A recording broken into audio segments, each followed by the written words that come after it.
Welcome to another tutorial video. Today, I wanted to discuss one of the hottest areas currently in finance, which is secondaries investing. We're also going to be discussing private equity funds of funds and what to expect in case studies for both these roles.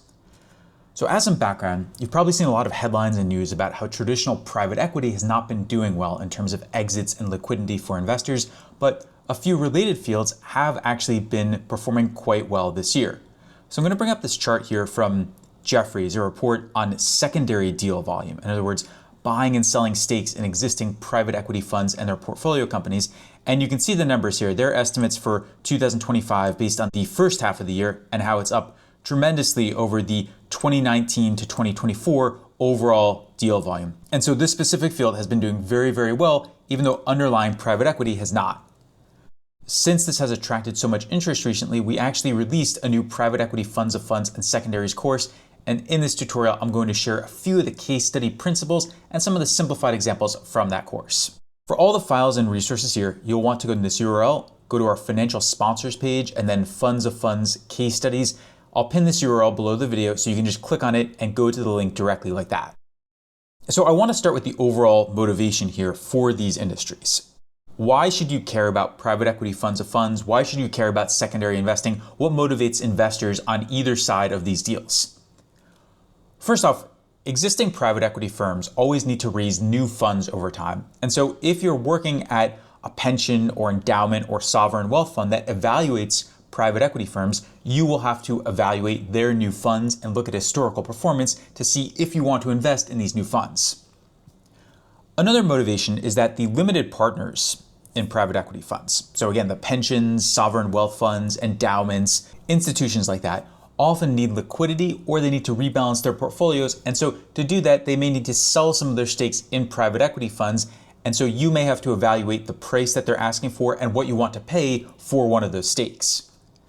And then a third motivation is that the general partners in private equity, so the investment professionals that work at these firms, often want to retain their highest quality portfolio companies or assets for longer and realize a higher return. So they might go beyond the end of the normal 5 to 7 year investment period if they want to do that. Now you could take a more cynical view and say that they're doing it because they simply cannot sell these assets currently, at least not at good prices. That would be the more cynical way to look at it. But the reality is it's a bit of both, and sometimes there are good reasons to do it and sometimes not so good reasons. As a result of all this, rules related to investing in new and existing PE funds and assets have become quite popular over time. We would divide this into a couple of categories. There are primary deals, which mean investing in new PE funds from existing firms. There are LP-led secondary deals, which mean buying stakes in entire existing PE funds. And then there are GP-led secondary deals, which mean buying stakes in existing individual portfolio companies, but not the entire fund. Sometimes this can also just be a stake in an existing single portfolio company, not a set of companies. And then finally, there are co-investments, which mean that you invest in a new portfolio company alongside an existing PE fund that has some type of track record and performance. So in terms of case study expectations, if you interview for these roles, it varies a little bit by fund and team, but here are the general guidelines.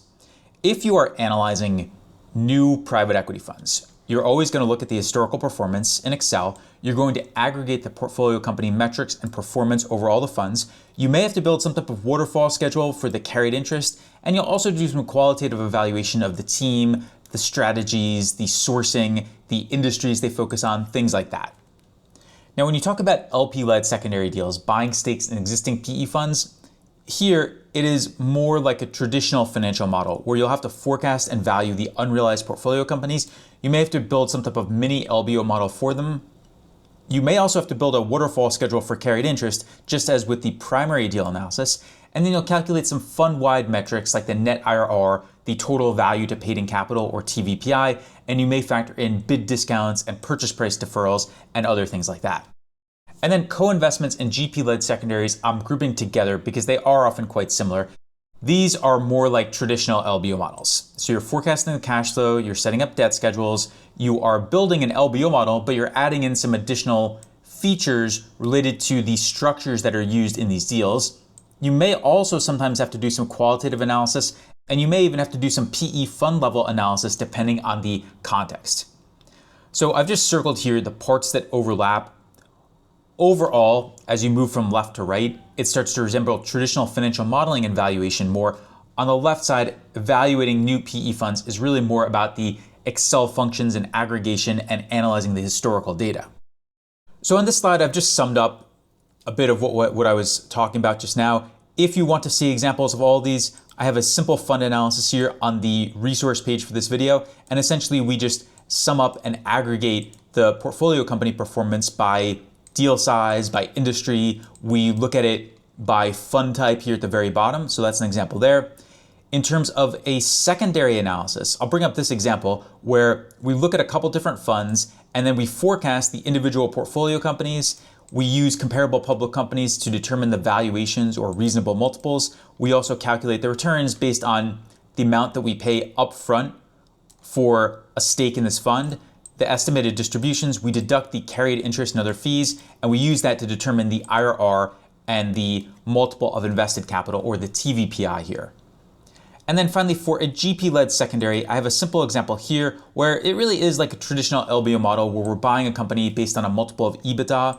We pay the enterprise value for it, we have other fees, and then we create a forecast for the cash flows and we have the debt repayment. One difference here is that the treatment of carried interest is a little bit different, and effectively the GP, the PE firm here, rolls over its accrued carried interest and converts it into more of a normal equity stake in the deal. And then in addition to that, they may also get some additional carried interest in this deal based on its performance, though the terms may change. So I'm going to start here by giving you some more examples of the primary deal investment analysis. Then we'll look at an LP-led secondary deal, and then we'll go through what to expect with GP-led secondaries and co-investing. So with primary PE fund investing, broadly speaking, there are two types of case studies. The first is a simple calculation exercise where they'll give you the cash flows, and then you have to calculate the multiple of invested capital, the IRR, the net IRR, the TVPI, the DPI, for example. And I'll pull up an example here of a very simple one where they've given us the cash flows. And the idea is that we have to adjust and categorize them. And then based on these categorizations and the timing, we have to go down and create a summary table for the portfolio companies with the MOIC, the IRR, other things like that. We calculate the carried interest, and then we look at what happens if there is an additional investment or a distribution after we do this initial analysis. So that is something that's very plausible in these case studies. The second type is a lot more difficult, and with this one, you have to evaluate a PE firm's historical funds and then make a yes or no recommendation on a new fund. With the first case study, you're mostly using Excel functions like XLOOKUP, SUMIF, SUMPRODUCT, filter. We've covered a couple of these before on this channel. They could give you a waterfall schedule for calculating the carried interest, which is more complicated and requires some more modeling skills, but we're not going to get into that for now. We may cover it in an upcoming tutorial. If you are analyzing a private equity fund, a new fund that the firm wants to raise, the first point is that you have to consider the consistency, stability, and distribution of the historical returns. You want to see returns that are not overly dependent on any one sector or deal type or individual, for example. You also want to see that the firm has a clear edge over other funds in terms of the deal types, the sourcing strategies it uses, maybe the value creation strategies it uses. And then there are always going to be risk factors, so you want ways to mitigate or explain these risk factors so you can feel comfortable committing to this new fund. One common scenario is returns that look good on paper, but which raise concerns once you drill down a little bit more in terms of the industry concentration, the deal types, or even the difference between unrealized, unsold portfolio companies and realized or sold portfolio companies. So I'm going to bring up this very simple fund analysis to show you what I mean. Now, on the surface, this appears to look pretty good. And I'll go over and just show you the graphs of what the returns here look like. So if we look at this on a fund level basis, the IRRs for both of the first two funds here have been pretty solid, around 20 to 25%. The multiples of invested capital have differed because of the time frame, but the IRRs have been good, and even on an MOIC basis, getting somewhere between 2.3 and 3.6x would be considered fairly good for a typical buyout fund. Now the third one has lower numbers, but that's because it's newer. It's only been investing for a year or two at this point, so you can't really judge that too harshly at this stage. You need more time to evaluate it. The problem here is that when you drill down and you start looking at it based on individual industries, clearly they've done well in healthcare and consumer, but much less well in business services. So that's one concern. The deal sizes here don't really present a concern. They've gotten similar IRRs and multiples no matter what size deal they've invested in. And then the realized versus unrealized distinction here is somewhat concerning because realized deals have done a lot better than unrealized ones, which implies that there may not be that much more potential future upside in their portfolio. Another concern here is that if you really look at the data, for a lot of these funds, they've clearly been propped up by single deals that have performed exceptionally well, with IRRs of over 40%, for example.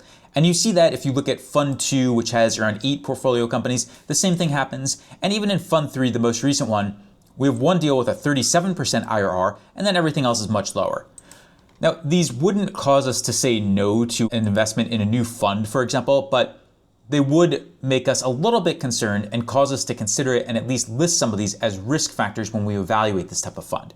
You could also look at the distribution of returns between different team members or sourcing types. In other words, where they found the deal, if it was proprietary or they went through bankers to get it. So there are all sorts of analyses you could look at for this type of thing. Now, if you want to practice, unfortunately, it's difficult to find this type of data because no fund discloses it, but there are some larger endowments and pensions like CalPERS and CalSTRS in the US that disclose some data for individual funds, but it tends to be a bit difficult to find otherwise. So I don't know if there's a great way to practice with this other than by going through some of the examples in our course and the free simplified version I just showed you here. Let's move to LP-led secondary investing. So the general scenario here is that they will give you information on the remaining unrealized portfolio companies. They'll tell you something about their financials, their valuations and business plans, and then you have to forecast the cash flows, the exit multiples and dates, and use that to determine the exit proceeds for each portfolio company. You will also have to factor in any bid discount that is paid for the LP's stake. You have to deduct the carried interest from the investment profits in your own cash flows. And then in more advanced cases, you may have to factor in the management fees and even allocate them to specific companies. Your value add in this type of case study is mostly sanity checking the GP's assumptions and pushing back on the more aggressive ones. So for example, if we go to this simplified LP-led secondary case study, there's this company Shine Master Car Wash, which is a US-based chain of premium car wash services. This company had been quite acquisitive over time, but its organic growth hadn't been spectacular outside of these acquisitions. So in the forward period, we assumed significantly lower growth rates. The other thing that we did is that the private equity firm had marked this company at a 15x EBITDA multiple, but after looking at the comps, we reduced this down to more like a 13.5x multiple because 15 just seemed far too high relative to the other related companies out there. So that's the type of thing that you do. The actual forecasts here are not very difficult, and they can actually be very, very simple, even compared to a simple LBO model, but you really have to think critically about the data and the company's environment and how it's grown over time. So you normally create a cash flow forecast with the upfront price, including any discounts or deferrals. You factor in the exit proceeds, both types of fees, and then you sensitize it to assess the returns. And if you go over here, you can see the overall approach. We have the upfront contribution, the upfront investment. We have the portfolio company exits in the distribution row. We deduct the carried interest, the 20% that goes to the private equity firm, and then the net cash flows here. And then we go down and we create some sensitivities over what happens when you exit earlier or later, or what happens when the bid discount for the LP's stake is higher or lower. So you look at those types of things and use that to make an investment recommendation. We say yes if we think that we can get to the returns targets reasonably in different cases, such as a 20% net IRR and a 2x TVPI, for example.